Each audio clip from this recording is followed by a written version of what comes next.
stopped writing this script over 2 months ago. That's bullshit. I swear. No, I took a 2-month break between Twilight or New Moon Part 1 and New Moon Part 2 because I just couldn't bring myself to read it. It absolutely did not take that long. It absolutely did. I checked the document history on this script. It absolutely did take me 2 months. What? Yeah. That can't be right. I refuse to believe it, even though you have provided me factual evidence. Hi, my name is Hannah. And this is Donovan. And this is My Thing, Your Thing. Hooray! And we're talking about New Moon Part 2. Oh, God. And we'll almost be done with this stupid book here soon. Yeah, and then we'll get to things that I like talking about. There are things that I enjoy. I promise. They're out there. We'll talk about them. Yeah, by the time you're hearing this, we'll have talked about Last Unicorn and a few other things. So we just did another movie that's one of my favorites, and Donovan really liked it, and I was really happy about that. Yeah, it was really good. So, where we left off. Werewolf. Hooray, werewolf! There had been, people had been going missing in the woods. There were, hikers that went missing, and everybody thought it was a bear. Or, I don't know, more people missing than usual in this particular part of the Pacific Northwest. Maybe there's a mountain lion. Yeah. Bella had seen the werewolves. And so, before she realized that it was, Jacob, she told her dad about the giant wolves, right? Mm-hmm.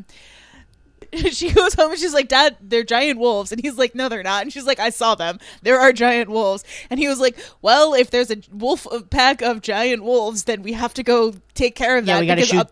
They're killing people and we can't have that. Yeah, look, I like wolves. I don't think we should shoot wolves. But if a pack of wolves was killing a bunch of people, there's not a whole lot we can do. Unfortunate. Uh-huh. So Charlie and a bunch of other people are about to go out and hunt these giant wolves. Oh boy. Yeah, so Bella tells her dad about the giant wolves she saw when she almost got snarfed by Laurent. She left out the vampire part, just the giant wolf part. I was gonna actually ask here a second, can we recap what happened in the last episode? But nothing happened in the last episode. Yeah, so what happened in the last episode is that Bella almost got eaten by Jasper, and so Edward decided that she was no longer safe with him, so he left. He told her he doesn't love her, and he left, and Bella has been a zombie. So rounding out our supernatural horror monsters, we've got werewolves, vampires, and zombie, because we had zombie Bella. She oh yeah, just kind of stopped existing for a while. She had slightly less emotions than normal. Yeah. So one day Charlie is like, I can't take this anymore. You have to start being a person again. And so she tries to be a person again. Hooks back up with her friend Jacob. They hang out, finds out that pursuing life-threatening situations makes her hallucinate her ex-boyfriend. So she she should probably see a therapist. She should definitely see a therapist. So she does a bunch of dangerous shit, and she'll continue to do more dangerous shit so that she can hallucinate Edward and his perfect face. And so then, last time there were more and more of the Quillettes who seem to be joining this strange gang. And then we found out that it's not a gang, it's a pack. It's a pack of werewolves. Jacob turns into a werewolf. Bella finds out that Jacob's a werewolf. All right, glad we're caught up here. Now we're all caught up. Are you all good? Are you paying attention? Have you read this book before? You probably know the story. And there is a new vampire in town, right? There is a new... so there was Laurent. We haven't gotten to the other vampire just yet. She doesn't know about the other one. Okay. It's coming, though. All right. Anyway. So now there are a bunch of people who are going out into the woods to try and kill the wolves because they think that, there's a wolf pack that's out there hunting people, and you can't have that, unfortunately. Look, sorry, an 18-year-old girl who has been comatose for the last several months said that there was a giant pack of wolves out there, and we just have to believe her. We simply have no other choice. To be fair, they have found giant animal tracks in the woods, and again, several hikers have gone missing. So Bella thinks that the werewolf pack are the ones who are killing the hikers, but for literally no reason. She finds out Jacob is a werewolf, and the two dots of Jacob is a werewolf, people are disappearing and dying in the woods. She connects those two. The werewolf pack is killing hikers. Bitch, why? Why do you think that? Honestly, I'm kind of with her on this, Hannah, because if you lived in a town and a bunch of hikers went missing, and then you suddenly found out that there's a pack of werewolves, what would your first thought be? Okay, here's my problem with that, though. Bella was immediately ready to accept the fact that there are vampires that don't eat humans. But the second she found out about werewolves, she was like, those motherfuckers are human killers. Yes, because she wanted to fuck Edward. Fair. I mean, it's just like she's been friends with Jacob and knows Quill and Embry, so like, why does she just jump to the werewolves are killing people? That really annoys me. But anyway, she goes over there to tell the pack that killing humans is wrong, and also people are out hunting them. She thinks that she's going to deliver them the strange and glorious news that it is bad to kill humans. Oh, God. No one has ever thought of that before. Don't kill humans, it's bad. Oh, goody. But like, that might make for a more interesting story.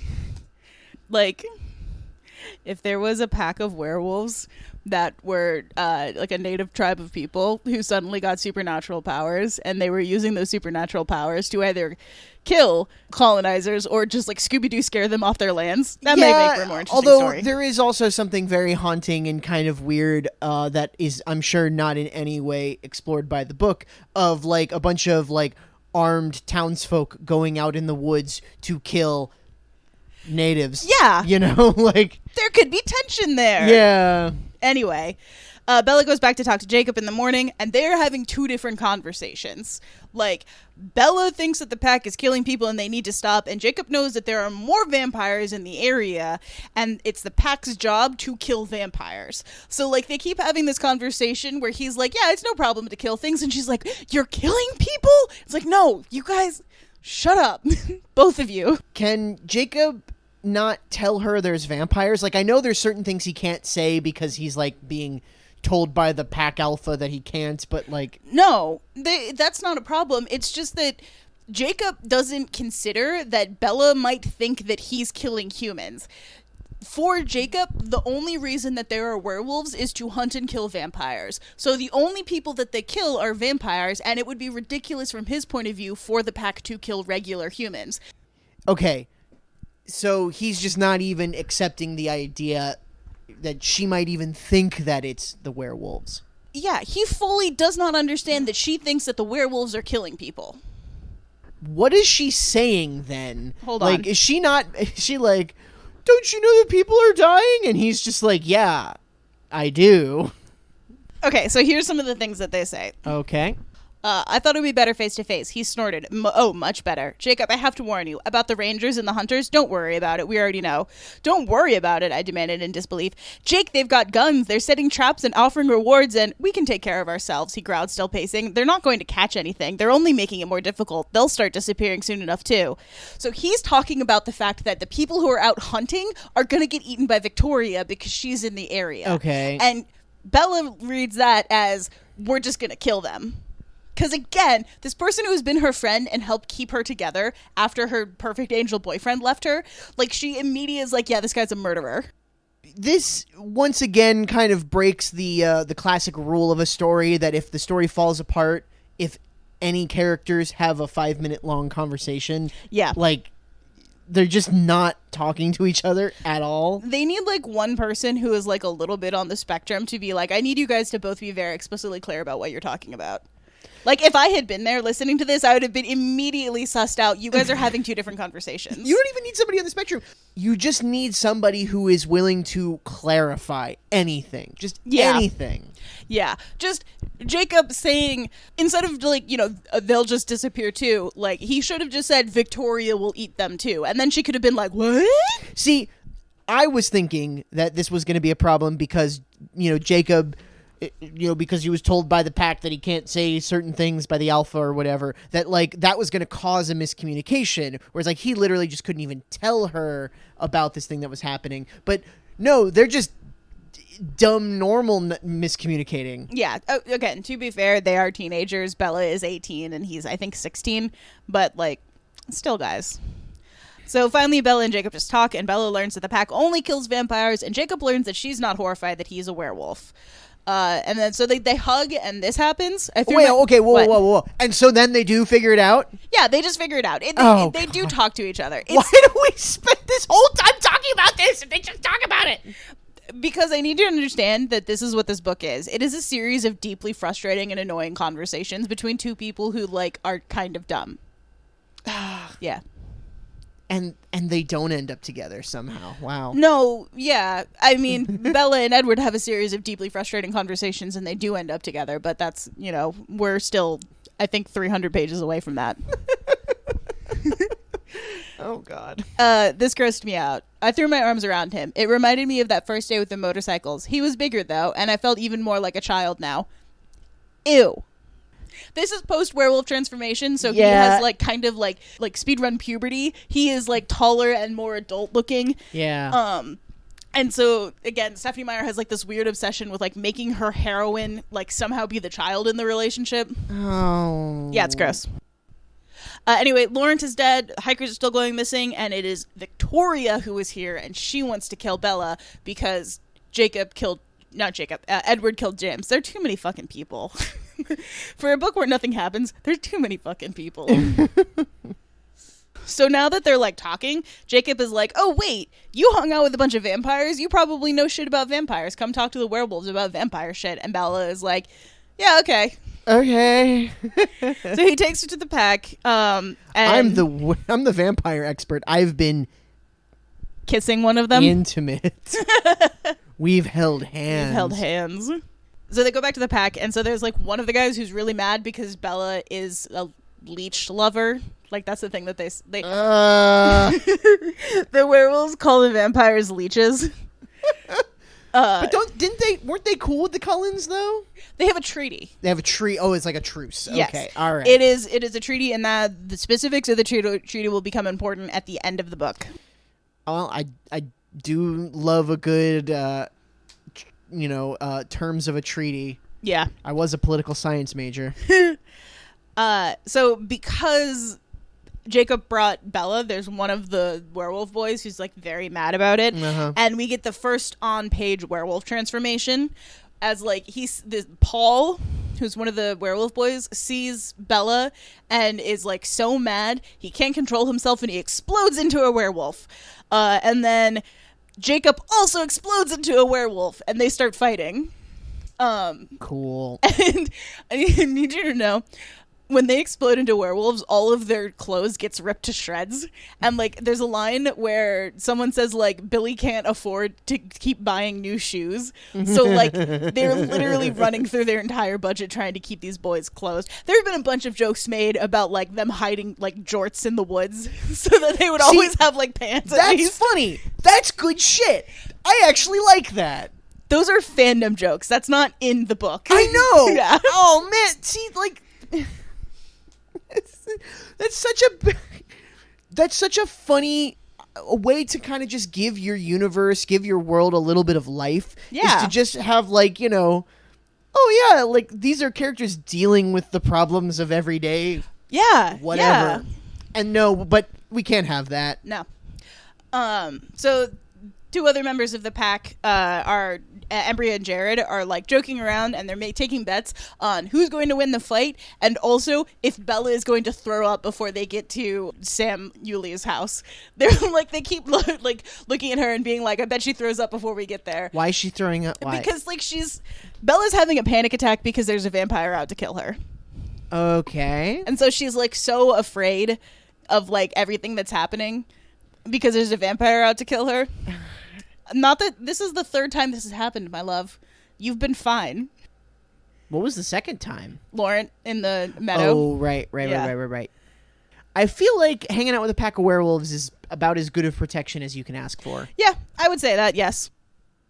I think this is good fun writing with the werewolves. The werewolves are my favorite part of all of the Twilight novels. They do seem way less fucking boring. I think the part of the problem is that, like, Stephenie Meyer is trying so hard and failing so hard to, like, make the Cullens all sound turn of the century and speak very proper that it ends up being really stiff. Yeah. And so when she just kind of, like, writes dialogue like some goofy teenage boys, it's way more fun and interesting. Yeah, she's kind of loosened up a bit and the characters have a little more life to them. Yeah. So we get to Sam's house and we meet his, I don't know if they're married. I think it might just be his fiance. Her name is Emily. And we get to a gross part. Oh, God. So these werewolves can change shape even when it's not the full moon. However, we do learn that they have to transform when they get really angry. Like, if they lose control of their anger, and they're kind of, like, always simmering a little bit, they immediately transform into werewolves. Yeah, okay, sure. But because, like, they transform when they get angry, it also means that they're kind of prone to lashing out. And at one point, Sam transformed too close to Emily and fucking slashed her face open. So Emily has like 4 big like claw marks, scars down the side of her face. And it's really gross. It's because in the next book, it's a little bit more evident, but there are shades of like, I'm sorry you made me hurt you, baby, kind of thing. Oh, God. Yeah. Again, it's a little bit more in the next book than it is in this book. But then the other gross thing is that, like, Bella can't be fucking normal about this woman who had her face mauled. So she keeps making, like, internal comments about trying to concentrate on the left half of her face and calling her mouth ruined. She just can't be fucking normal about it. Look, we've mentioned about how Bella sucks. Yeah, Bella sucks. So Jacob tells the rest of the pack about Victoria and Bella and how they're going to keep Bella safe and kill Victoria. Yeah, because that's what they're supposed to do. There's like they literally exist to kill vampires. Cool. Sam does do like a kind of nice thing where he's talking to Bella and he's like, hey, it would be safer for you if you hung out here on the reservation where we can protect you. But like, obviously it's not safe here because it's a bunch of teenage boys who are all angry and can transform into giant werewolves. Yeah. So like you have a choice to make about where you're going to be and like we'll respect that decision. It's so refreshing to see in this book series that there is a man in Bella's life who lets her make a choice and then respects that choice. Yeah. And it's fucking Sam Yuli. Like it's I'm sad. I'm tired and I'm sad. I went to the zoo today, and so I'm physically exhausted, and I decided to do this, so I'm going to be mentally exhausted. Yeah, it was like 9 billion degrees today. I didn't go to the zoo. I'm not cool.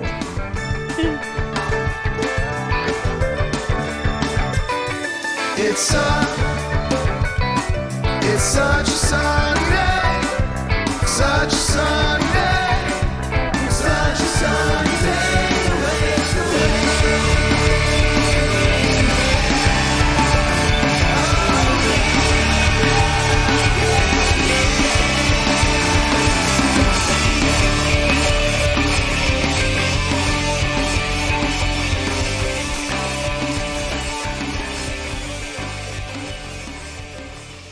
Hello, dear listener. Halloween is coming up, and we have a whole month of our favorite spooks and scares that we want to share with you. So be sure to tune in all October for the My Thing, Your Thing Halloween Spooktacular.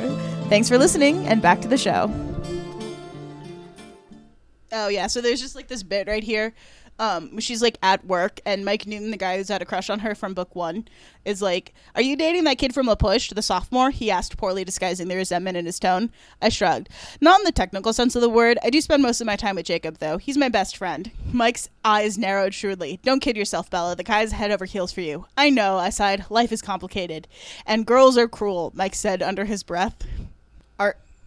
Mike, what are you mad about? Are you mad that she and Jacob are dating, or are you mad that they're not dating and like she's friend zoning him? Because he seems to be mad at both of those things. He's mad at both of those things, and also the fact that Bella doesn't want to date him, and that he probably broke up with Jessica so that he could be with her, but she's not a person right now. Well, that was dumb. Yeah, he was dumb. Yeah, but at the same time, I do think it's good advice to not date somebody when there's someone else in your life that you would rather date. It's sort of like, I don't know, this is some weird like life advice kind of thing, but it's just like, if there's someone in your life who you really, really badly want to date, don't date somebody else just cause. Yeah. That's kind of shitty.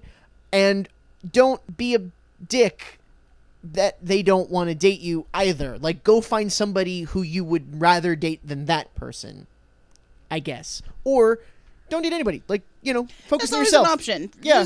Just don't date anybody. You can be single. It's fine. Yeah. What you're going to find out, advice, people, here. What Yeah. you're going to find out a lot of times is that that person that you really, really badly want to date now, you're going to later on go like, oh, I actually really didn't want to be with that person. There was a lot of stuff that we didn't, Well, I mean, also because a lot of the times in those sorts of situations, like it's not that Mike Newton is in love with Bella. He's in love with whatever idea of Bella he has in his head. Yeah, because they're teenagers. And that shit, God forbid, I don't want to make teenagers sound like, oh, they're all dumb and stupid and all their feelings are invalid. That's not true. But you do have to sort of realistically look at yourself and be like, look, you don't have a lot of experience in the dating world right now. You need to date people and gain that experience and learn what you like and learn how those things go. That's just how it goes. And some people get lucky and they find their soulmate immediately. Yeah. That's not how it works for most people. It's just not. Yeah. So it is now spring break, and Bella is just kind of hanging around the reservation while the pack runs patrols and tries to kill Victoria. Bella is very alone. She has isolated herself from any school friends she had. The eternal love of her life left her. Her new werewolf friends have better things to do, and she's a teenage girl in 2006, so she's not talking to her dad. One day Jacob says they'll definitely hang out tomorrow. He super duper promises. Yeah. And they'll go cliff jumping, and Bella gets really excited about cliff jumping because putting herself in danger means that she gets to hallucinate the voice of Edward. This is so unhealthy. We put content warnings and that kind of stuff in the descriptions. I'm going to say this right now. There's a lot of suicidal ideation in this next bit. Yeah. If you need to skip it or skip this episode, totally fine. Take care of yourself. The world is better with you in it. Take a deep breath, get a snack. I don't know, call a loved one. And here's a really annoying thing is that Bella keeps insisting that she was not suicidal, but if you read her inner, if you reading the book, she's suicidal. Yeah. She doesn't want to be alive anymore. Yeah. Suicidal ideation works in weird ways. Yeah. You might not think you want to harm yourself, and then you do it, and you're just like, huh, why did I do that? Things are weird. Right. So this is the bit where we get to some really suicidal ideation thoughts. So the next day she shows up at Jacob's house, but he is out because they did spot Victoria. So she just goes down to the beach by herself. She spent a lot of the time, spring break on this beach, just kind of walking around, hanging out, being alone. Yeah. Not oh, you should have done this, because everybody's oh, I should have done that. Hindsight's 20/20, all that kind of stuff. But she could have tried mending some fences with some of her other friends from high school. At least talk to Angela. Angela seemed cool. Anyway, she's down on the beach by herself. The day is warmer than usual, but the sun's not out because there's a storm out at sea that is pushing a lot of hot air in front of it. Yeah. Bella starts to spiral. She's having really dark, self-destructive thoughts about how much danger Jacob is in and how much the loss of Edward still hurts. There's a weird bit here about how the waves are picking up, but there isn't any wind, and I'm not an oceanographer or a meteorologist, but I don't think that's how that works. I think you kind of have to have more wind if you're going to have bigger waves. I'm not either, but I think yes, it requires wind, but it doesn't necessarily require wind where you are. I suppose that's true. Yeah. But the storm keeps building, the atmospheric pressure intensifies, and Bella feels static electricity in her hair. Oh, that's lightning. Oh, you're going to get struck by lightning. Yeah, but there's no actual clouds around her. There are no lightning strikes around her. She just feels, she's there's static in the air, and I'm are you sure that's not your own dark thoughts, my darling? Oh, God. And I think that this is good writing. I think that, the juxtaposition, the metaphor of the building storm, the turmoil of this, these rolling thunder clouds and the pressure intensifying atmospherically and the pressure that Bella is putting on herself and her own feelings, I think that works. Mm-hmm. Good job, 1 gold star. So Bella decides that she was supposed to jump off a cliff today, and goddammit, she is going to jump off a cliff today. Oh no. For the first time, alone, right before a giant storm lands. Oh, boysy. Again, I do think the churning storm as a metaphor for Bella's conflictive and self-destructive thoughts works here, but unfortunately, Edward might have a point. Bella does not have any sense of self-preservation. She really doesn't. She doesn't even have, someone on the beach to, spot her or whatever. I don't know how much instruction you need if you're going to go cliff diving for the first time, but I assume an amount. you need somebody there to watch you. Yeah. You need somebody there who's going to be like, hey, if you break your leg, I'm going to call somebody. At the very least, don't 127 hours yourself and tell somebody that you're there. Yeah. You know? Like, yeah, no one knows that she's here. God, what a stupid person. So she jumps off the cliff and is immediately snatched up by the undertow. There's a little bit where Bella mentions diving into pools and how you always go feet first the first time. And if we've ever been told that Bella had swimming or diving lessons as a child, I don't remember it. I mean, sure, but like that's a pretty minor thing. Yeah. She also says that she knows that you're supposed to swim parallel to the shore to get out of the undertow, but that she can't see the shore to figure out where it is. And this is true, but I don't know how or why Bella would know that. Because Bella grew up in Phoenix, Arizona. For 3-ish years, she spent 2 weeks in California with Charlie, but like we're not told if those 2 weeks are on the beach swimming. I mean, if you're in California, you probably went to the beach at some point. Probably at some point, yeah. Yeah. But my point is that like Bella is so unobservant, basically. Yeah. I guess she's very like safety minded, except only when it comes to other people around her. So like she might, I'll give her this, that she might have like memorized like beach safety rules to make sure that Charlie didn't drown. I was about to say, especially because she's so like what's the word, like patronizing. Like she's so like, you know, you can't do this yourself, I gotta do this for you, you keep putting yourself in danger for me. And it's just like, Bella, you're not the only person in the fucking universe. Like, we can make our own decisions. Bella not being the only person in the universe is about to crash into this book in the worst way. Oh, love it. Okay. Again, if you have suicidal ideation, skip this bit. I'm begging you. Bella is drowning, but it's okay because Edward's here, so she gets to die happy. She's like in the ocean and drowning, and she's like, it's like her hallucination of Edward is yelling at her like to like fight and swim and try and get to the shore, and she's like, I don't need to do that because I can just listen to Edward and die peacefully.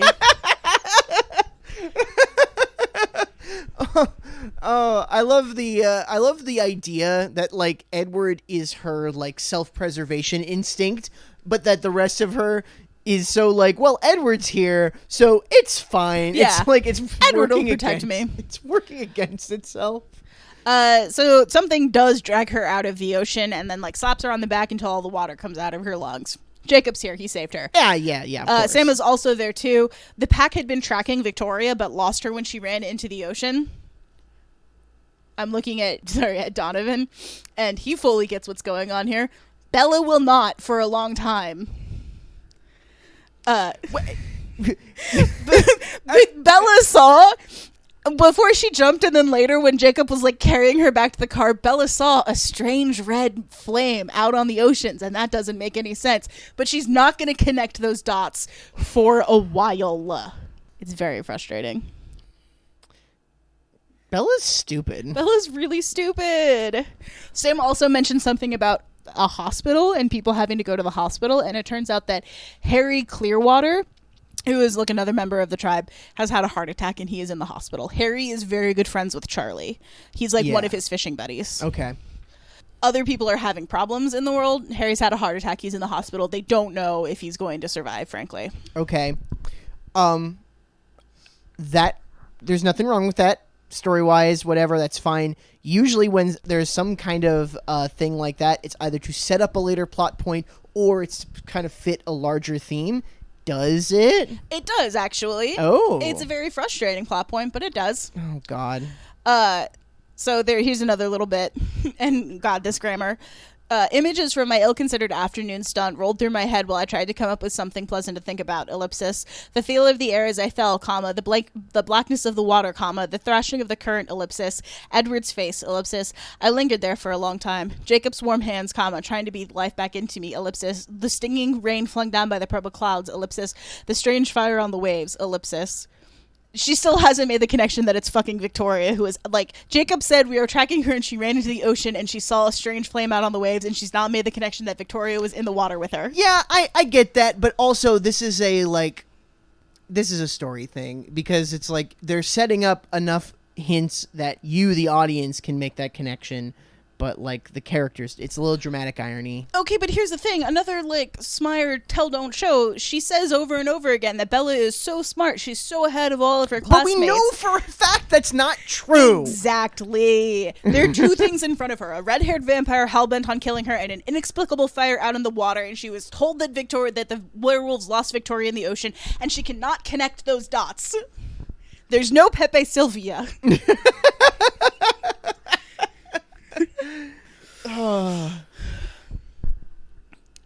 So Jacob drives Bella back to her house. He had like taken her to his house for her to like, warm up and calm down. Yeah, dry off. And also because, Charlie had to go to the hospital because one of his best friends had a heart attack. Yeah. And then, so here we get some more strained Romeo and Juliet comparison. Would it be so wrong to try and make Jacob happy, even if the love I felt for him was no more than a weak echo of what I was capable of, even if my heart was far away, wandering and grieving after my fickle Romeo? Would it be so wrong? Yes. Yes, it would be. Yeah. At the very least, you got to be honest about your feelings. You got to go to Jacob and say, hey, Jacob, I know how you feel about me. I'm really stuck on Edward. I'm sorry. There's nothing I can do about that. If you talk about that, you can maybe work through it. But you're not, and you won't, and there's still 300 pages in this fucking book. Yeah, and this is like a page later. Wouldn't Edward, indifferent as he might be, want me to be as happy as possible under the circumstances? Wouldn't enough friendly emotion linger for him to want that much for me? I thought he would. He wouldn't begrudge me this... giving just a small bit of love he didn't want to my friend Jacob. After all, it wasn't the same love at all. Because she doesn't love him actually at all, even a little bit. She likes him as a friend. And also, does she believe that Edward is actually indifferent about her? Because... Yes, she does. So it's obvious that he's not. When Edward left, he was like, I don't love you anymore. Yeah, I'm he's leaving. lying. It's obvious to us that he's leaving, but I'm going to talk about this at the end. But Bella's idea of herself is so piss poor that she's like, of course he doesn't love me. There's nothing to love. I am a horrible shell of a person. By the way, a full 20 pages later is when she finally figures out that it was Victoria in the ocean. Okay. Yeah. Bella's really dumb. Bella's really dumb. She's really dumb. She's really dumb. Further strained Romeo and Juliet comparison, and Bella knows that if she picked Jacob and Edward came back, she would dump Jacob in an instant. Yeah. Anybody else that she dated, if Edward came back, she would dump them for Edward immediately. Mm-hmm. When so after he drives her home, he opens the truck door and immediately smells vampire because of his heightened werewolf senses, and he's like, "Oh God, someone's here!" And he thinks it's Victoria, so he's like, "We got to get you out of here!" And he peels out. Bella realizes that it's Carlisle's car in her front driveway. Oh boy, Daddy Carlisle. So yeah, she thinks that Carlisle or one of the Cullens is there. And so she wants to go back because there's some amount of contact with a Cullen. It's probably not Edward, but it is. That's fine. A Cullen. And Jacob is absolutely disgusted that she wants to go talk to a vampire willingly. He is like, fuck no. That's such a bad idea.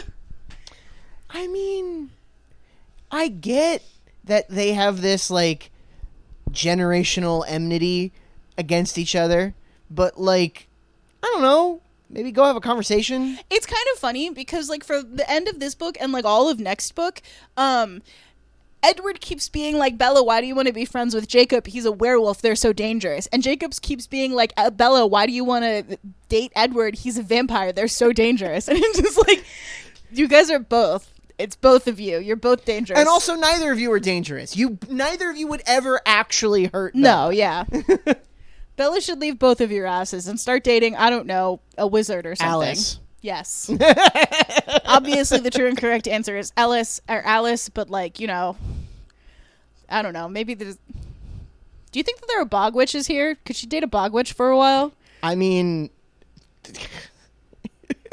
Honestly, that would be a way better series. It's Book 1, Bella dates a vampire. Book 2, Bella dates a werewolf. Book 3, Bella dates a bog witch. Book 4, Bella dates Mothman. Just every book she dates another fantastical creature. I would love Bella dating Mothman because she would immediately put herself in charge of making sure he has enough nectar or whatever he needs to eat.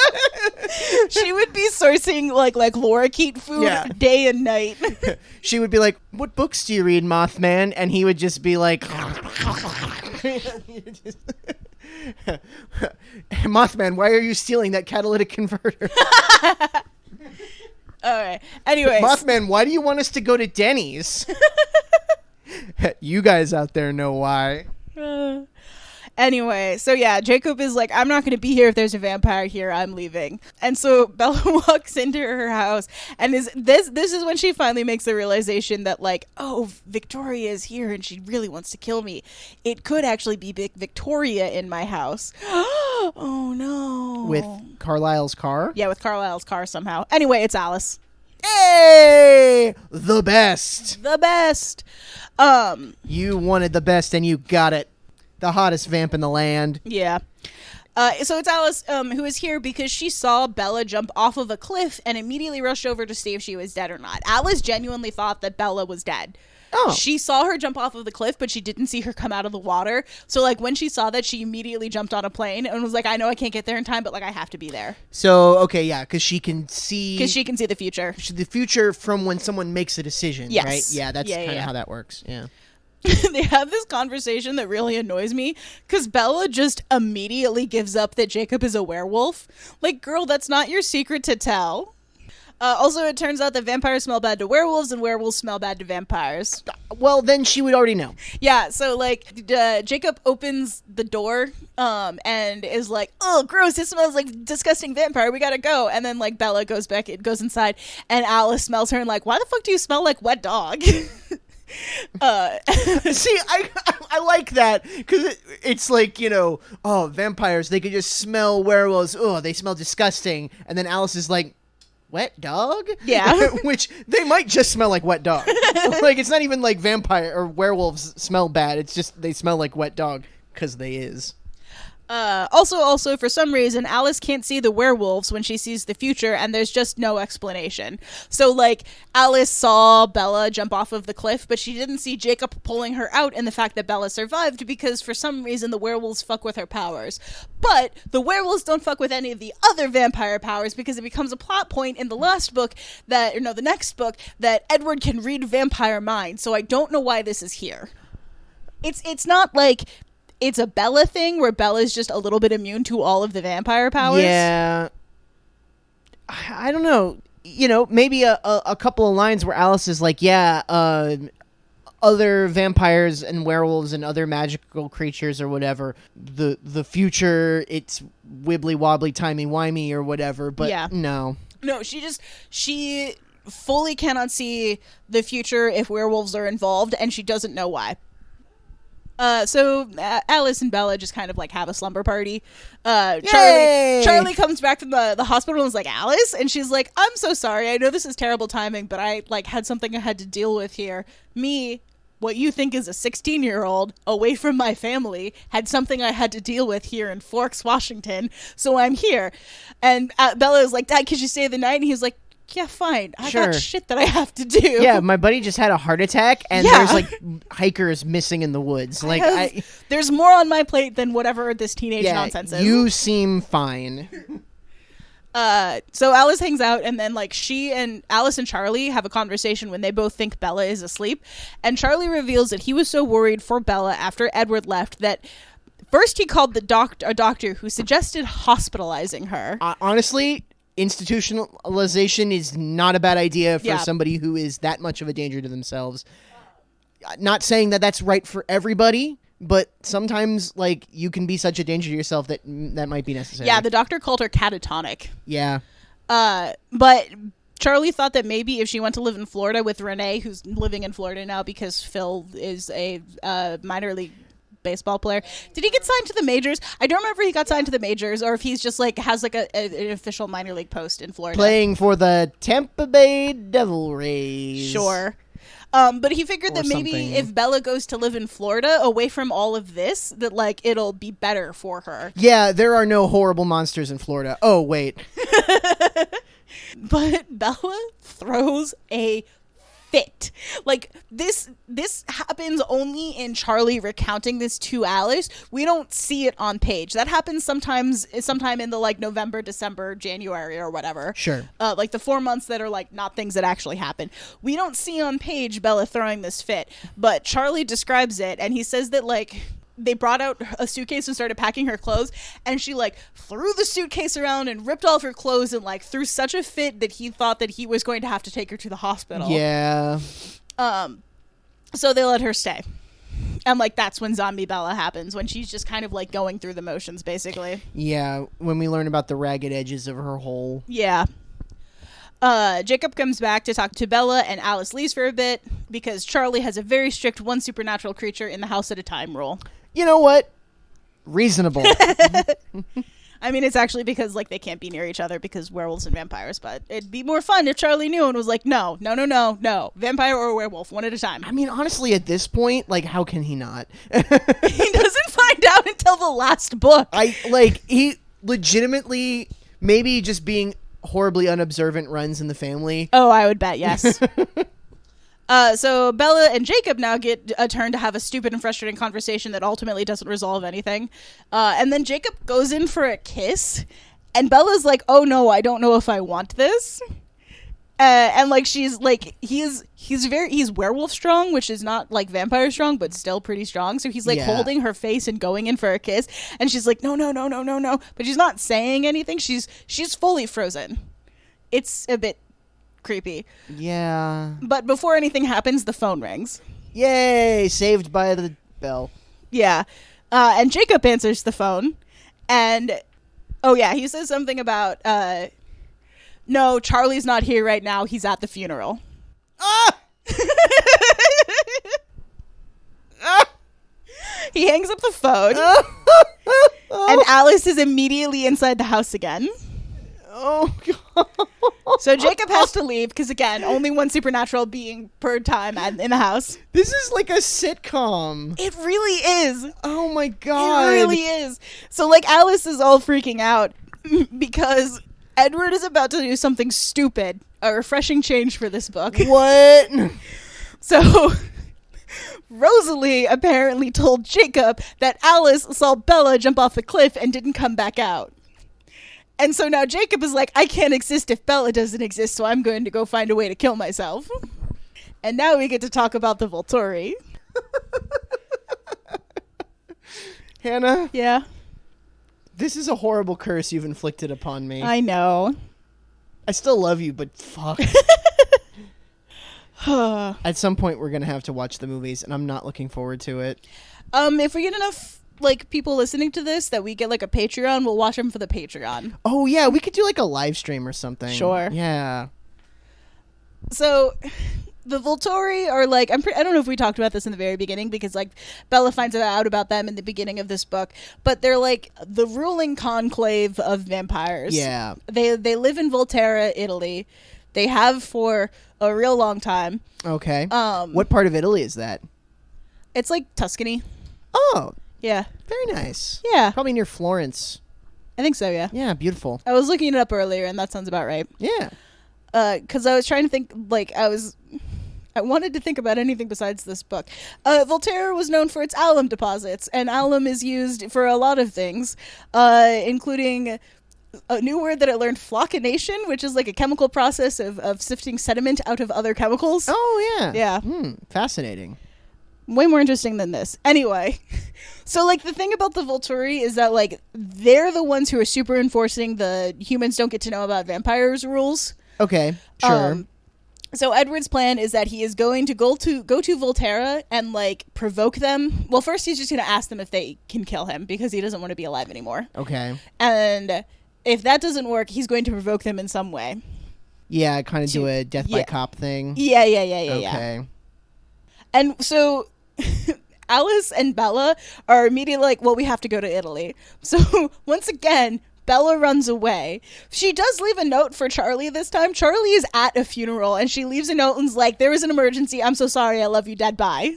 So they're like on a flight to Italy. And so we do get a bit of an answer to a question that I had last time. It's a part of the why don't vampires rule everything sort of thing. Sure. But I don't think it's enough of an explanation. Okay. So Alice says that vampires who specifically drink human blood don't work together very well. And that, like, even James's coven, James, Victoria, and Laurent, like, that was unusually large. Most other vampires, like, they'll live in pairs if they're, like, you know, bonded mates or whatever, okay. or they'll live alone, and, like, that's kind of it. And something about drinking animal blood makes the Cullens and also the Denali clan better at living together. Okay, yeah, it makes you, like, less aggressive or something. Right. Like, okay. I mean, I don't necessarily think it's a great explanation, but it's at least an explanation. Something, yeah. I can still think of a dozen ways of why vampires should rule everything in this book. Or, like, why it's dumb that they're hiding their existence from humans. But, like, it's at least something. Okay. But the Volturi, it's a high council, I suppose, of three. Marcus, Caius, and Arrow. And then they also have, like, a guard of, like, a dozen or so other vampires. And then also they have, like, their wives. That's quite a so lot. It's a lot of vampires, yeah. And do they live in a castle? Yeah. Yeah!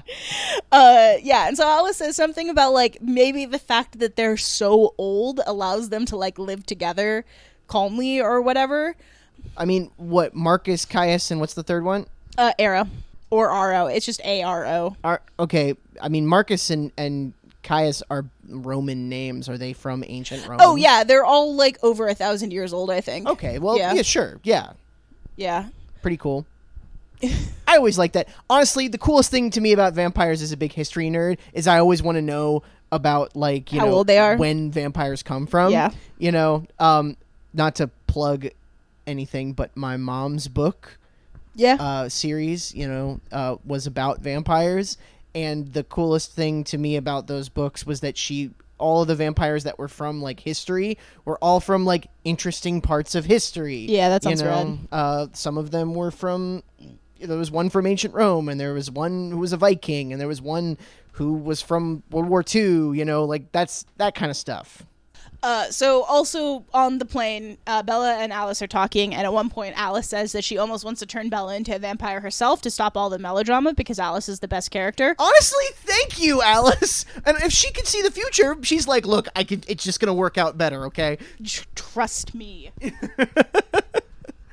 And then this. But at least I had something to hope for if we did. If Alice made good on her promise, and if she didn't kill me, then Edward could run after his distractions all he wanted, and I would follow.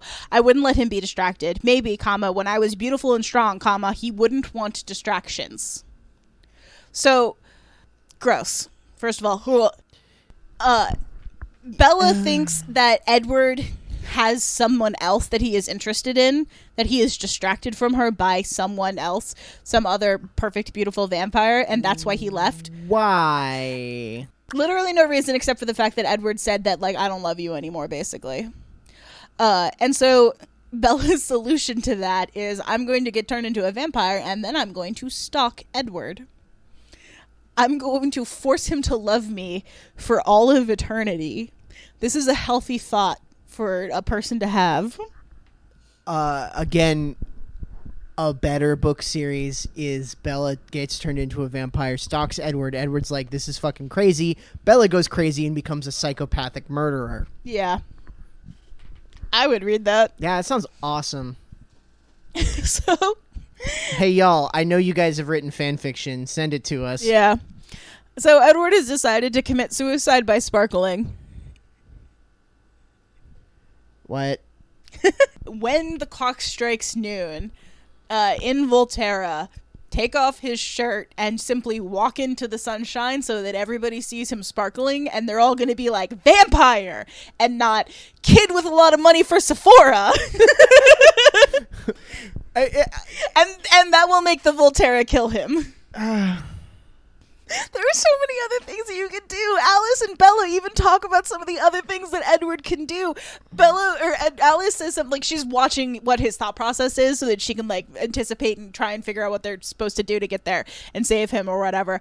And like at one point she says something about him picking up a Buick and throwing it through a wall, and like that would make me think that someone was a vampire more than just being super sparkly.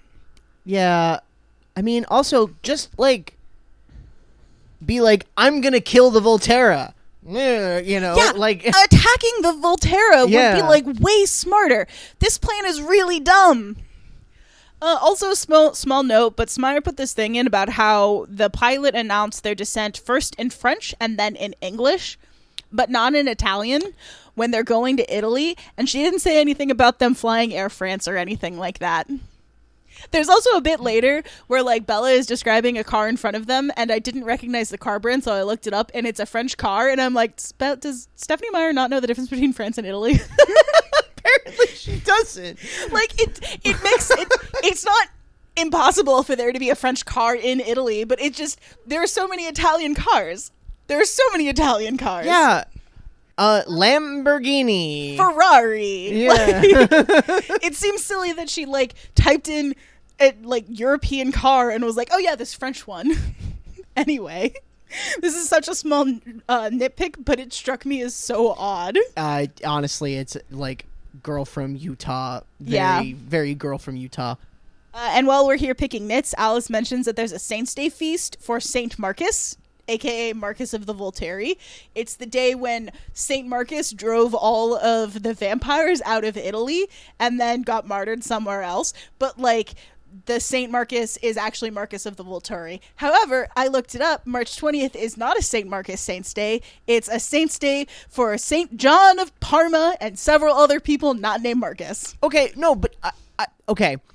I actually really like that idea. Sure. I think it's really cool that there's this Saint Marcus and he drove the vampires away, and in universe it's because he made the vampires go underground. Yeah. That's cool. Yeah. That's a good idea. Yeah. I almost don't think Smire thought of it herself. Well, it's entirely possible that she didn't, but like she also didn't like really give it the gravitas that like that cool smart idea deserves. That's what I'm saying. Yeah. It's like that's such a good idea that it's almost like why didn't you lean more into that? So they are like they land in Italy and like they have to get to Volterra, and so Alice steals a Porsche and they're driving very, very vampire fast. And then this is another nitpick, but they get to Volterra and it's like a walled city and it's a Saints' Day, so everybody is like out in the streets, and so you're not allowed to have cars in, and Alice is going to try and drive in anyway. So she bribes the guard. Why can't they just park the car? Because Alice can't run because it's windy and she'll sparkle if she gets like revealed or whatever. 'Cause she'll be outside. And you can't trust Bella to actually run through a city because she's gonna fall and break her nose and teeth and face. So like Alice wants to drive as far as they can to like reduce the chance that something bad is going to happen. Okay. So Alice goes to bribe the guard outside of the city to let her drive into the city, and she hands him a big roll of money, and Bella says that the outer bill was a $1,000 bill. Dollar. She says dollar. So the U.S. Treasury did make $1,000 bills. However, a lot of the time they were used in transfers between banks. It wasn't regular currency that normal people had. Even normal rich people didn't have $1,000 banknotes. And also, I don't think they still do that. I think No, they don't. They discontinued it in 1969. I looked it up. Who was on the $1,000 bill? Oh, there were several different people. Hang on one sec. Oh, God.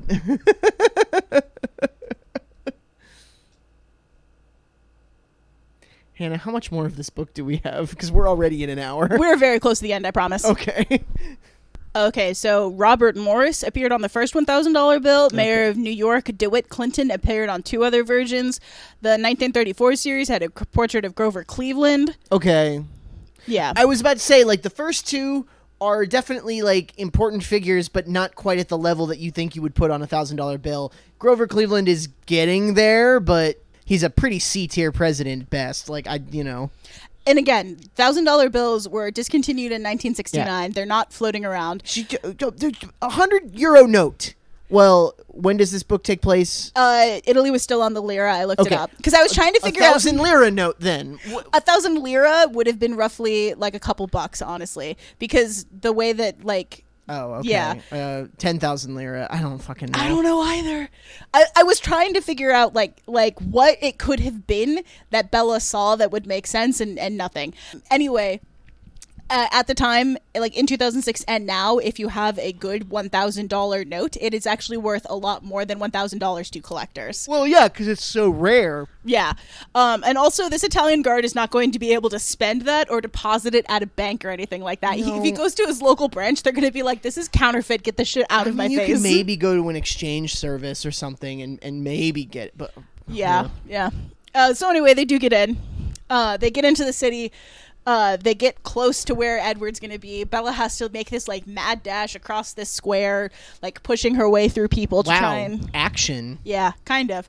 Try and get to Edward to like stop him from stepping into the sun. Unfortunately, she saves him, dooming us to 2 more books. Oh boy. But Edward, so like she literally crashes into his chest and she's like, no, you have to step back. You can't die. Edward thinks that he's already dead because he thinks that he has gone to heaven where he gets to be with Bella. Or hell, and Bella is also there. Unclear. Like the first thing out of his mouth is just like, oh, this is what heaven is because Bella's there. Or maybe it's hell and also Bella is also there. Y'all, you did not see how hard I rolled my eyes there. Anyway, they have to go talk to the Volturi because they made a huge fuss in their perfect walled city. So we meet the Volturi. Arrow is all delighted by this distraction. He is the one who's played by Michael Sheen in the movie, and Michael Sheen is having the most fun. Yeah, I remember seeing bits with him. Michael Sheen's great. Yeah. Arrow also has the power to hear people's thoughts, but A, he has to touch them, and B, it's not like, so Edward hears like surface level thoughts, Arrow touches you and can read your entire mind. Okay, yeah, so that's the trade-off. You know, it's the like, you touch, but you can see deeper, yeah. Marcus has the power to, quote, see relationships, unquotes, and is deeply impressed by the strength of Bella and Edward's relationship. Stupid. Yes, That's the dumbest one. I don't know if Caius has superpowers. He doesn't really matter in this book, except that he wants to kill Bella because Bella knows too much about vampires.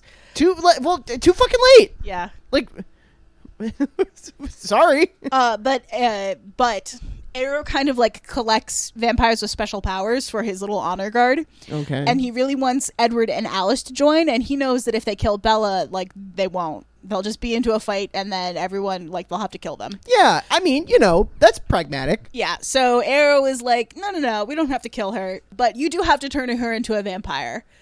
Yeah, okay, sure.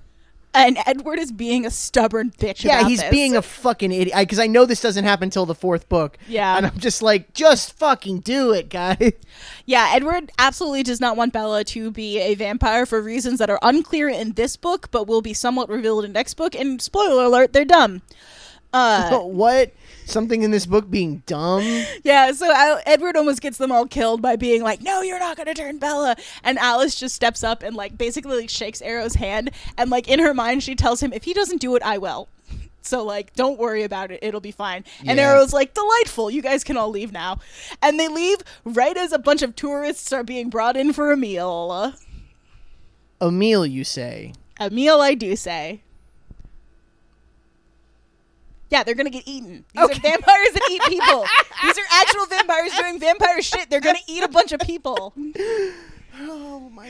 There's a really weird and gross bit where there's like this super hot vampire, I think named like Heidi or something like that. And one of the other vampires makes a comment about her going fishing. And Bella, like, she's looking at her in like this really sexy outfit and was like, it struck me that she was both the hook and the bait. Like implying that she like promised a bunch of people that she'd have sex with them if they followed her, and then instead they're gonna get eaten by vampires. Okay. Again, this is another problem with the reality of a world with vampires. If there are vampires, and there are a decent number of them, their actions will not go unnoticed. They say there's like a throwaway line at some point in the book about how the Volturi have like people sourcing food for them from like far away. So like there's even a line here at this point where Bella says something about like the story that some of these people had been told to get them here was obviously not lining up anymore. So like it's possible that there are some people who are like not even from Italy. Sure. Yeah. No, but if anything, that's worse. Like, if anything, like, people who, we traveled, many countries to come here, like, there's going to be records that they entered the country. There's going to, like, though that's bad. That's actually quite a bad thing. I would agree with that, yes. So, on the plane ride back, Bella is forcing herself to stay awake to savor every minute of being with Edward. Like, they don't talk. Gag. They're not having a conversation or, like, trying to talk about things. She's just being awake and staring at his perfect, beautiful angel face. But that does mean that when she gets back to Forks and to Charlie, she is almost dead from exhaustion. Yeah. Quick reminder of the series of events. I don't remember what days of the week this actually was, but we'll say... Saturday, she jumped off a cliff and almost drowned. Sunday, Alice came back. Monday, she flew to Italy and, like, had a huge confrontation with, like, a bunch of vampires. And she has been awake for probably, 36 hours straight. So, like, a bitch is tired. She's in so much fucking trouble. There will be consequences for all of this nonsense. Again, she left when Charlie was at a funeral for a friend of his. What did she say in the note? It was literally like, there is an emergency and I have to leave. Goodbye. I'll be back. And that's it? That's it. I mean, that's okay. I don't know. Okay. I don't know what anybody else's like relationship with their parent is like, but if I was living at home and when I was like 18 or 19 and I left a note with my parents saying, hey, there's like an emergency, I need to go take care of something, I will be back, my parents would probably have been like, please tell us about it and like let us know you're safe. But yeah, okay, like, you're an adult, go deal with the thing you need to deal with. Yeah. However, Bella has already like run off from Charlie before. Yeah. And displayed several very poor decisions and is already in like hot water with him. Yeah, I guess. But anyway, Bella like falls asleep as Edward is carrying her into the house. And then she wakes up and Edward is still there. He's been with her the entire time that she was asleep because of course he has. And now Bella doesn't believe that this is real. She thinks that it's like a dream or a nightmare or something like that. I mean, she's probably delirious at this point, sure. So now they have another very frustrating conversation, the bones of which is this. Bella thinks she's so dumb and boring and plain that no one as special and beautiful and perfect as Edward could actually love her. She has thought this the whole time, which is why she immediately accepted that he didn't want to be with her at the beginning of the book. Edward is frustrated because Bella immediately believed him when he said that he didn't want to be with her at the beginning of the book. Hold on. They both deserve each other, not because they're both great and perfect and love each other or anything, but like they're both the two dumbest fucking people. At least they're quarantined with each other and the rest of us don't have to deal with them. Yeah, and I would say they can't breed, but we know how that goes. So Edward says, but how could you believe me? After all the thousands of times I told you I loved you, how could you let one word break your faith in me? I didn't answer. I was too shocked to form a rational response.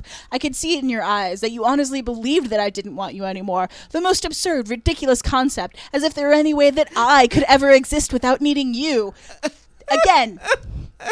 Gaslighting is on the shelf. I was just about to say, we throw around gaslighting a lot, but this is gaslighting.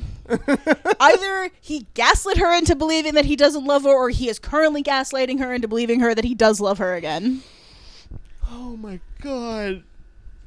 No, not lying. I shook my head, trying to think it through coherently, to examine the hypothesis that he did love me, while staying objective, clinical, so I wouldn't fall into the trap of hoping. You could mean it, now, but what about tomorrow when you think about all the reasons you left in the first place, or the next month, or when Jasper takes a snap at me? No. She's got a point.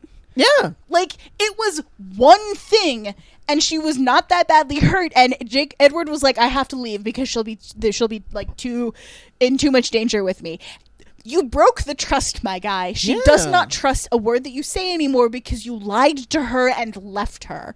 You don't get to be like, how could you believe I don't love you? You told her. and you left. This is a toxic as fuck relationship. It's so sad and gross, and it makes me tired.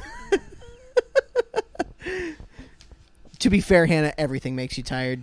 You're not wrong. I'm a sleepy bitch. Bella's like, you have to turn me into a vampire before the Volturi come back.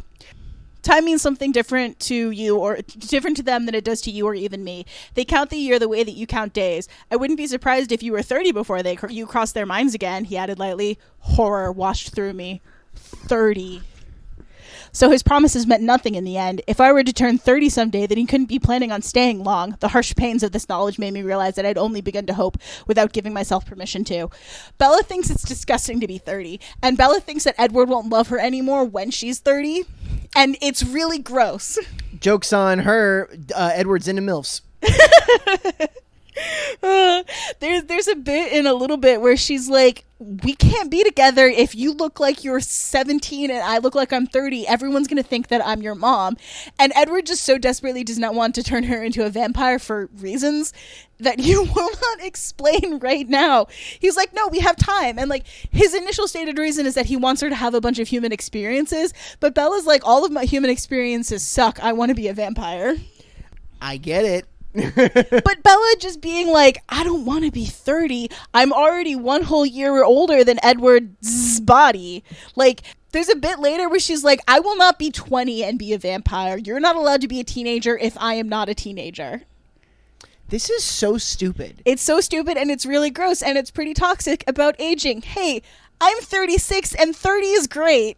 30 is fun and fine and lovely. It's okay to be older. Aging is fine. There are so many people who like don't get the privilege to grow up and be old and like goddamn hang on to it with all that you've got. I have complex emotions about it, but I don't like entirely disagree with what you're saying. So Bella does not believe that Edward loves her enough to stay because he only ever describes his love in terms like everything about you and your whole existence. He can't put words to things that she does or opinions or she has or the things that they've done together that have deepened their bond. And that's because if Smire gives specifics, they would contradict your experience, reader.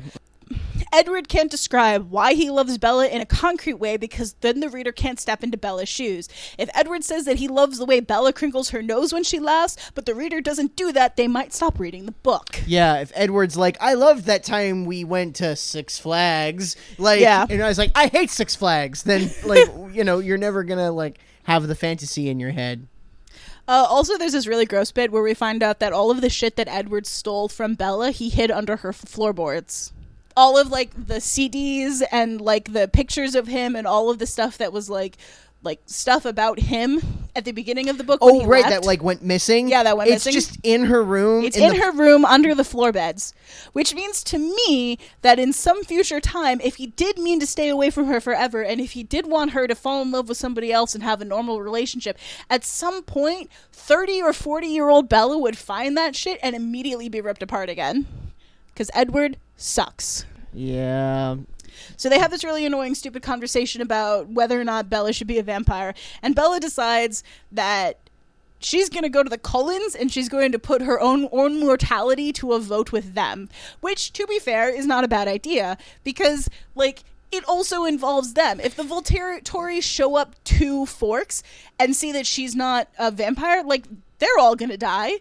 Like, all of those people are now in danger the longer Bella stays human. Yeah, I guess, like, you know, and also she's essentially joining their family. Yes. Like, that's... It is also a vote of, do you want me in your family or not? Yeah, I mean, I think that's kind of a reasonable thing to ask. Yeah. So she goes to the Cullens. It's like the middle of the night. It's like 3 a.m. But vampires... They're vampires, yeah. Yeah, vampires don't sleep. And also they were on that crazy jet lag, so whatever. Yeah. Everybody is already back in Forks.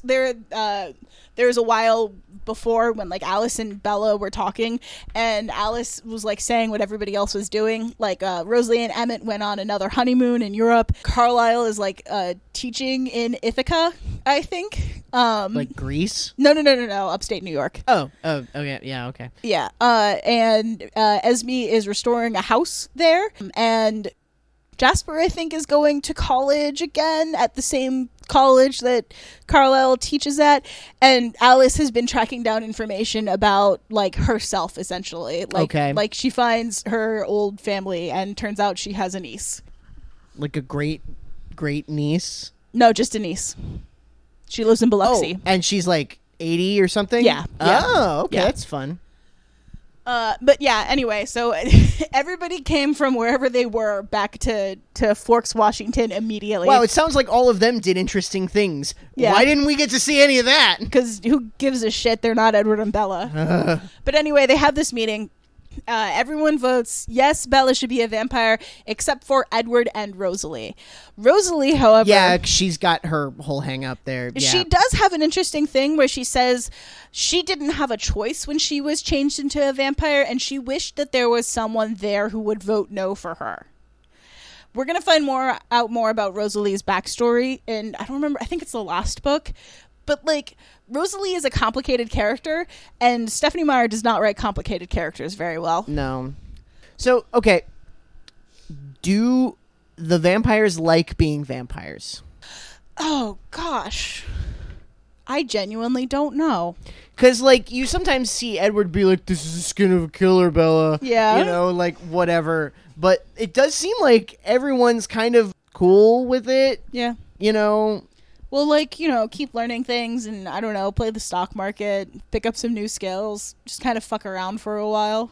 Look, I've said before that, like, I don't necessarily want to live forever, but I would like the option, you know? I would like to be able to try it out for a while. I think it would be cool to be a vampire for, like, a couple thousand years and see how that goes. And then, you know what, if you just get tired of it, just, you know, go attack the Volturi. There's a joke in the last... Well, there's a joke in the fandom about how one of the reasons why Edward sucks so hard is because, you know, he can hear everybody's thoughts. But also, like, because the vampires don't have a whole lot to do, there's a joke in the fandom that... like Rosalie and Emmett, who are kind of like the least aspirational about like learning shit out of the family, are just constantly fucking all night long. Yeah. And Edward can hear that. Oh no, he can hear the thoughts. He can hear their thoughts, yeah. And also them actually having sex because he's got vampire super hearing. So like there's a joke in the fandom that like that's part of the reason why he is the way that he is. Do you think Rosalie thinks about Edward? It has to have happened a couple of times. It sucks. So anyway, like the yays have it, and Bella will be turned into a vampire, and Edward throws a hissy fit, and he like storms off into another room and like breaks something. We don't know what it is, but there's like a giant fucking crash. Child. Yes. So Bella is immediately like, all right, bite me, let's go. And they're all like, right now? They managed to talk her down, being like, Bella, you can't turn into a vampire right now. You've already put your dad through so much. Yeah, like, okay, you can't tell him that you're going to turn into a vampire before it happens. You can't do that. No. Because then he's going to try and stop it. Yes. So, but you also kind of have to, like, bring him in stages. In some way, yeah. But Carlisle promises to change her after she graduates high school. So, like, she'll be, like, 18, 19. Still a teenager. Reasonable enough, you know. Edward freaks out about this. And, like, he takes her home. And as they're, like, going home, he's trying to bargain with her for more time. He's like, 5 years. And she's like, no, tonight. And he's like, 3 years. And she's like, right now. And he's like, 6 months? She's like, no. 5 years is reasonable. Honestly, I mean, look, I'm not saying that my body has ever been a perfect specimen, but I think I was like physically more myself like in my mid to late 20s than I was at like 18. Like I like growing into it a little bit more. Don't worry. And when you turn into a vampire, you turn into the most perfect, beautiful version of yourself. But you're also 16 or 17? Yeah, but like you get a perfect body. Like this is stupid. When Bella changes, she literally gets more curves. What is perfect? Wait, what? Yeah. She gets hotter. Like not just like she has perfect, beautiful vampire face, but like she gets a slightly more adult, curvaceous body. Although that might have been because she was pregnant.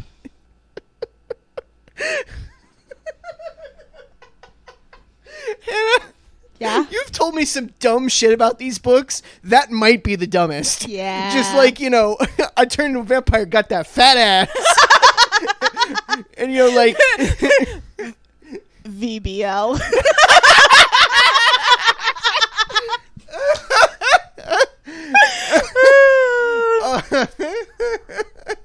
Anyway. Edward says, I'll turn you into a vampire if you marry me. He's like, I'll turn you into a vampire tomorrow if you marry me. I'm gonna fucking throw this microphone through a window. And Bella is rightfully like, I don't know if I want to get married to you. And Edward is like, but you want I want to commit to being a fucking unholy monstrosity for the rest of forever, and we can be together, but marriage is a little much, don't you think? I'm just saying, this makes a little bit of sense, because the only marriage that Bella really has for context is her parents' marriage that broke down horrendously. Yeah. But the vampires seem like they're doing okay, so like that might be okay. That might be a fun thing to do. If she was in any way introspective, she would go, maybe I shouldn't make rash decisions about the rest of my life when I'm 18. Maybe I should give this a little bit more time to like that. No. Oh, Christ. So blah, blah, blah. They love each other so much at the end. Epilogue. Fuck this book. So... At one point, Jacob tells Charlie about the bikes to get Bella in trouble so that she can't see Edward anymore. He did it in the hopes of getting her grounded, but she's already grounded. Continuing the theme of just like miscommunications, Jacob thought that Bella wasn't coming to La Push to see him because Edward was preventing her from doing that, but really Charlie wasn't letting her leave the house, and Jacob wasn't answering her phone calls when she called him. Oh, God. It's very frustrating. Jacob and Edward hate each other just so much. Jacob reminds Edward that because of the treaty, the vampires can't bite anyone at all. That's going to be a problem for when Bella wants to turn into a vampire. Come the fuck on. Charlie starts yelling at Bella to get in the house. God damn it, right now. The end. How you feeling? I already knew I didn't like Twilight. I always thought it was dumb. I watched the first movie. I saw bits and pieces of the other movie. I heard things about it, and I always was just kind of like, I know this is not something I'm going to like. I know that this has got... But, like, hearing you talk about this and put it in front of me, like, it legit... This book made a bajillion fucking dollars. It made so much money, and they turned it into a series of very successful films, and then also a spin-off series of like featurette filmette thingies. Look, okay, and also a graphic novel. When a thing that happens a lot with creatives, like you hear this a lot, where someone will be like, I made this thing, and people will be like, it sucks, and it's like, well, why don't you do it? And like, there's a part of me that's just like, I almost want to write a book. I don't even, like, it's not ever going to make money. I don't want to be a famous author. I mean, I guess I would like it, but I don't think it would ever happen. But, like, I just kind of want to write a book just so I can be, like, when someone's like, well, don't make fun of Twilight, like, where's your book? I can be like, here it is. Paperback, $3. Here you go. Yeah. I can't promise that anybody would want to read it, but it would at least be not as dumb.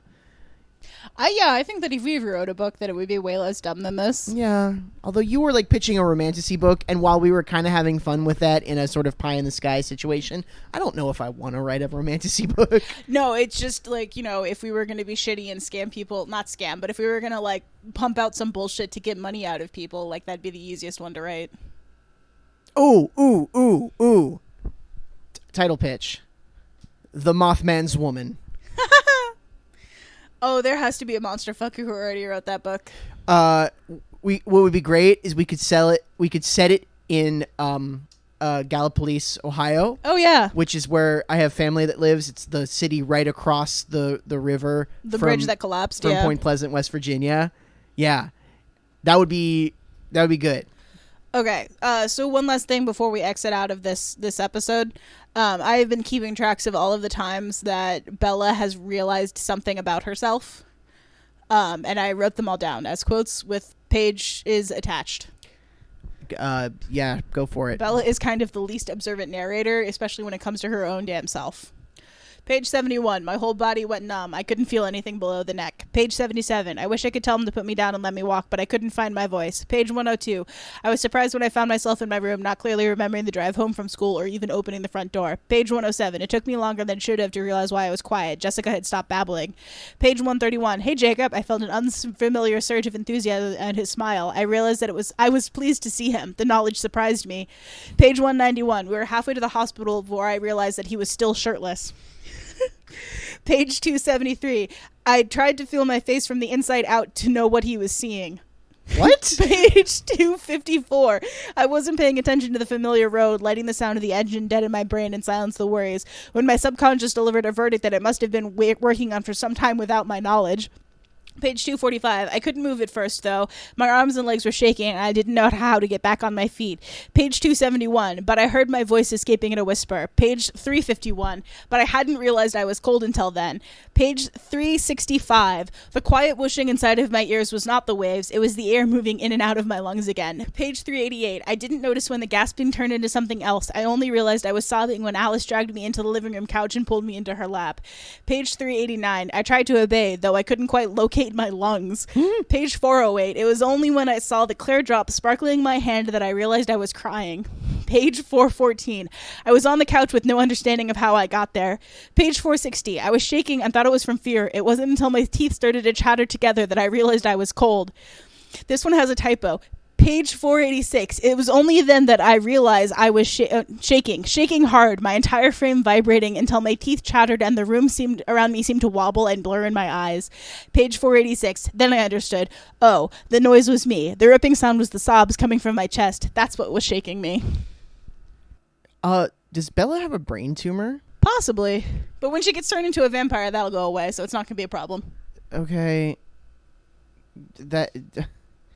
Yeah, I was about to say, I was like, oh, that would be the logical thing, is to have some kind of horrible health crisis so that she would need to be turned into a vampire, but then that actually does happen, so. Yeah, but just in a different way. It's a different kind of tumor if you think about it. Yeah, it sure is. Anyway, this is the end of New Moon. We're probably going to take quite a break before I do the other book because I'm tired of reading about vampires. Once again, we've had a lot of fun here today, folks. You're not dumb if you like Twilight. No. There's nothing wrong with enjoying something. Like, I'm not trying to make fun of you. I don't think you're a bad person if you legitimately enjoy these books. But you have to acknowledge that there are reasons why people don't. Yes, that is how I feel as well. You're not dumb, you're not stupid, you're not a bad person if you like Twilight. And, like, there is a large portion of, like, the Twilight fan base who, like, now they, like, with their Twilight revival, they're kind of, like, making fun of how, like, silly it is. People making pins that say, like, tit soak on it, because this is the skin of a killer, Bella, is a very silly thing to say. Yeah. Or, like, there's that bit where in one of the movies where there's just, like, some background vocalization and everybody got really upset with hoa hoa hoa for a while. And, like, that's good. It's good and fine and normal, I think, to poke fun at the things that you like. This is me. I don't necessarily like Twilight. I guess I do like it in a Twinkie way. It's fine to have a Twinkie every so often. I enjoy having a Twinkie every so often. I don't want to have more than one Twinkie a year, though, because they're not good for me. Yeah. No, I think that's fair. I don't think that there is anything wrong with having guilty pleasures, that kind of thing. No. I'm not somebody who really gives in to guilty pleasures a lot, though.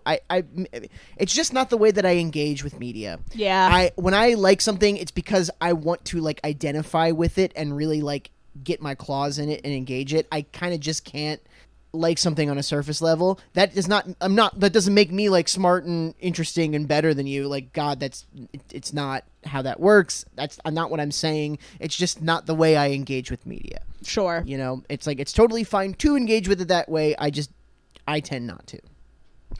Yeah, so I think that wraps up our discussion about New Moon. Edward's a bad boyfriend. If you see shades of Edward in your partners, probably don't be with them anymore, or at least go to therapy. At the very least, just, like, go talk to a therapist or a counselor about that. Yeah. And, you know, if there's a perfect, awesome vampire lady in your life who can see the future, she's probably the cool one. Yeah, the moral of the story is always marry Alice. Yeah, absolutely. Anyway, I've been Hannah. I've been Donovan, and will continue to be for at least some time in the future. Anyway, good night and good luck. Have fun out there, folks. Yeah. Bye. Bye.